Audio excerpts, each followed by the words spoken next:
Je te propose aujourd'hui de te montrer comment calculer une vitesse volumique. C'est une question qui tombe très souvent dans les sujets de bac ou dans les devoirs. Je vais d'ailleurs partir d'un énoncé d'exercice de bac, expliquer comment obtenir une estimation de la valeur de la vitesse volumique de disparition du saccharose à un instant t donné à partir des mesures réalisées. L'explication peut être illustrée par la réalisation de cette estimation pour une date qui est au choix. Alors commençons par définir la vitesse de disparition du réactif saccharose. C'est l'opposé de la dérivée de la concentration de S par rapport au temps. C'est ce que tu as vu dans ton cours. On nous demande d'estimer cette vitesse à une date de notre choix. Eh bien, je vais prendre par exemple t égale 400 heures. La vitesse à la date 400 heures est donc égale à l'opposé du nombre dérivé à cette date. Je te rappelle que tu as vu en mathématiques que le nombre dérivé en un point est égal au coefficient directeur de la tangente en ce point.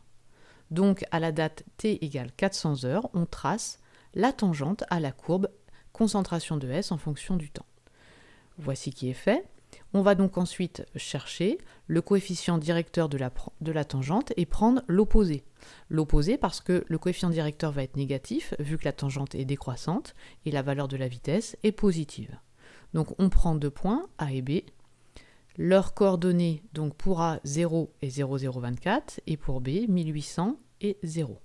La pente de la tangente peut être calculée à l'aide de ces coordonnées, YB moins YA sur XB moins XA. Donc on fait le calcul et on va trouver une vitesse volumique de disparition du saccharose qui vaut 1,3 10-5 mol par litre par heure. Je te propose maintenant de t'entraîner sur un autre énoncé d'exercice de bac, enfin un extrait, dont tu trouveras le lien dans la description de la vidéo, définir la vitesse volumique et déterminer graphiquement cette valeur pour t égale 0 secondes. Voilà, j'espère que cette vidéo t'aidera à calculer cette vitesse volumique. À bientôt!